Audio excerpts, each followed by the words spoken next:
Little Timmy was humiliated and kicked out of a toy store because of his skin color. When they found out who he really was, everything changed completely. His family had just arrived at the airport in a big city in Kansas, looking forward to a 10-day vacation, eager to visit tourist spots, dine out, and explore the city. Tim was a powerful toy business mogul. Despite his wealth, he came from a humble family living in the outskirts of Miami.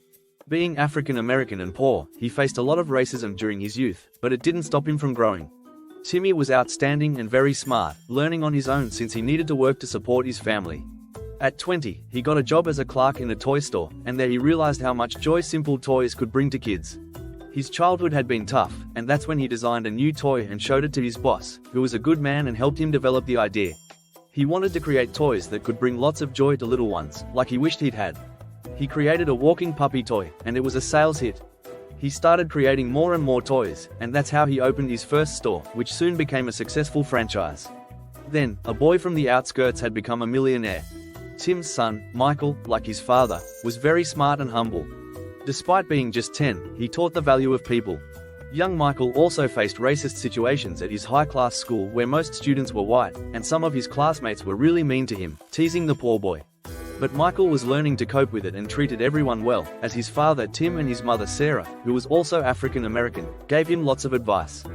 Michael was very cheerful and creative, and like his father, he wanted to be a great inventor. He liked to draw his own toys in his little notebook of ideas. The family was making this trip and was very happy as Tim was a very busy businessman, and they had been planning to explore the city. They visited several waterfalls, tourist spots, and dined at many restaurants.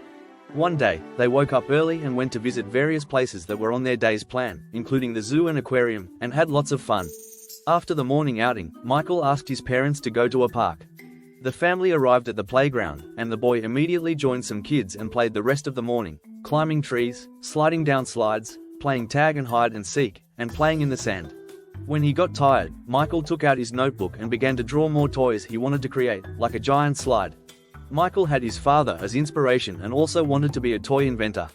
Around lunchtime, Tim and Sarah called their son as they had a reservation at a steakhouse to eat. Seeing their son's condition, they laughed, and the businessman said, "You're all dirty, buddy. Did you have a lot of fun?" "Yes, I played a lot, Daddy." "Did you see me going down the slide?" "Did you see how fast I went from the top?" asked the boy. "Yes, I saw. You went down very fast." "I'm glad you enjoyed the outing," replied the father, patting Michael's clothes to dust him off. "I also drew this slide. Look, Daddy, I'm going to build it when I grow up, a really big one," and the boy showed his drawing. The father was delighted and said, "Wow, that's huge. It looks beautiful, Michael. I'm so proud." Michael was too dirty to go to lunch, and their hotel was on the other side of the city. The parents looked at each other, and then Sarah suggested they go to a nearby mall and take their son to bathe at one of his franchise stores. All Tim's toy stores had a space reserved for employees with a bathroom and dressing room.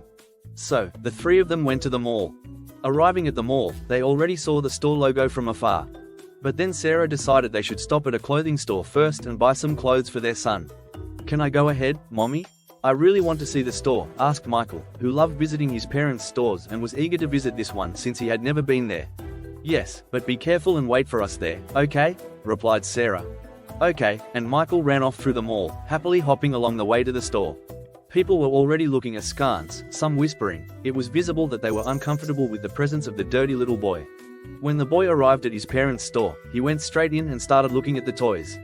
He was amazed at the size of the establishment and picked up a few toys, including a car that was quite expensive. That's when a staff member noticed him and thought the boy was going to steal the toy. He rushed to the manager's office and called him. "Boss, I think you should take a look out front. There's a dirty, ragged kid messing with the toys." "And why didn't you kick him out? Are you incompetent?" snapped Igor, the manager, who was a bitter man, unhappy with his life and just a toy store manager. Nobody liked him. He was rude to everyone, but everyone obeyed him because he would fire them for any little thing. Cecilia, a 25-year-old store clerk, saw the whole situation and found it absurd. She ran to help the boy, taking him out of the manager's hands. "Boss, you shouldn't do this. Kicking a little kid out just because he's not clean and well-dressed?" Igor got angry with her. "Are you defying me, Cecilia? You know you could lose your job for this, right?" "I'm just saying this is a toy store, and he's just a child," she replied. "Does he look like he can pay for anything, you idiot? Look at him." Igor was losing his patience, and the boy showed his notebook. "Sir, I wasn't stealing. I just like drawing toys. Look. Shut up, kid. Igor yelled, snatching the notebook from the boy's hands. He called security and kicked the child out of the store, tearing up the notebook's pages. Look what I do with this trash, he said, scattering the pieces of paper to the wind. Stop, give it back, cried the poor boy, trying to retrieve his notebook. The security guard shoved him to the ground, and the cruel manager threw what was left of the boy's notebook into the air. Cecilia, completely outraged, glared at Igor and knelt beside the boy, gathering the torn pages. I'm so sorry for my boss, she said repeatedly to the boy, who was now in tears. She helped him up and hugged him. Are your parents here? She asked kindly, wiping his tears. Yes, the boy replied, head hanging and still crying. Then go find them, she said gently, and the boy ran off, still sobbing. Michael found his parents just as they were leaving the clothing store. Seeing him in tears, they dropped their bags and hugged their son, asking what happened. What happened, son? Why are you crying? Asked Tim. My love, what's wrong? Asked Sarah. Through his tears, Michael told them everything. Sarah was horrified by how her son was treated and wanted to go to the store immediately to fire that cruel manager. But Tim told her they would handle it differently and give the manager a lesson he would never forget. Tim entered the toy store alone. Despite being a handsome, strong, and athletic man, well-dressed and wearing an expensive perfume that filled the store, he began to receive dirty looks simply because he was black. Good afternoon, Tim said as he approached the manager. Igor looked him up and down with disdain. Good afternoon, what do you want? My name is Tim Robinson, and I own this store, Tim said, showing his ID. I am visiting my franchise stores in this city to inspect them. Igor's eyes widened, and he was utterly stunned. His demeanor changed completely, and with the sweetest voice he could muster, Igor began to grovel.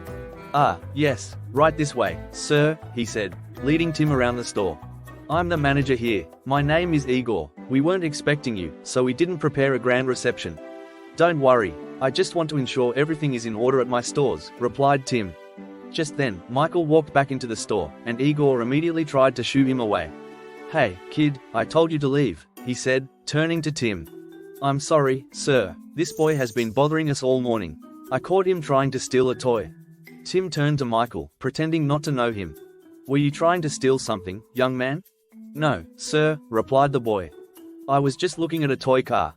Then serve him the same way you would serve me, Tim ordered the manager. Igor was perplexed and confused. But sir, clearly this boy can't afford any of our toys. Tim, now irritated, responded, is your good service selective? In my store, I don't want this kind of distinction.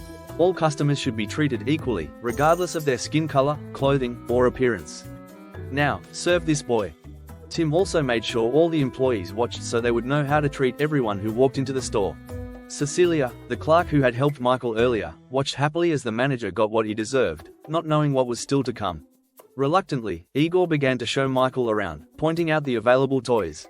Michael chose the same expensive car he had picked up earlier. Igor was irritated but tried to contain himself.